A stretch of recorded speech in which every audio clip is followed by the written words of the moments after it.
భగవద్గీత ఉపోద్ఘాతము 15వ పేజీ ఎత్తి చదవబోతున్నాం. ఈ చైతన్యము ఏమిటి? నేను అనే భావన ఈ చైతన్యం. అయితే నేనెవరిని? ఈ భౌతిక జగత్తులో తానే ప్రభువును, సృష్టికర్తను అని ప్రతి జీవుడు తలిచే కారణంగానే ప్రపంచము నడుస్తున్నది. అంటే ప్రతి ఒక్క మనిషి నేనే సృష్టికర్తను అని అనుకోవడం వల్లే ప్రపంచం అయితే ఇట్లా నడుస్తున్నది. కానీ ఈ భౌతిక జగత్తులో చైతన్యములో 2 తరగతులు మనోభావాలు ఉంటాయి. ఒకటి సృష్టికర్త, ఇంకోటి భోక్త. నిజానికి భగవంతుడి అంశతో పుట్టిన వాళ్ళు ఎవరు? ఇవి 2 కాదు. సృష్టికర్త భగవంతుడే మరియు భోక్త కూడా భగవంతుడే. ఉదాహరణ చెప్తా ఒకటి మీకు. ఒక యంత్రంలోని భాగము పూర్ణ యంత్రానికి సహాయపడుతుంది. ఒక దేహాంగము పూర్తి దేహానికి సహాయపడుతుంది. చేతులు, కాళ్ళు, కళ్ళు మొదలైనవన్నీ దేహాంగాలు, కానీ అవి నిజానికి భోక్తలు కావు. కడుపే భోక్త.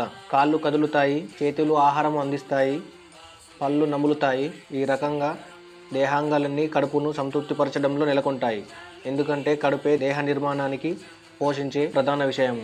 అందుకే ప్రతిదీ కడుపుకే ఇవ్వబడుతుంది. చెట్టు మూలానికి నీరు పోయడం ద్వారా మనిషి ఆ చెట్టుని పోషిస్తాడు. కడుపుకు భోజనం పెట్టడం ద్వారా దేహాన్ని పోషిస్తాడు.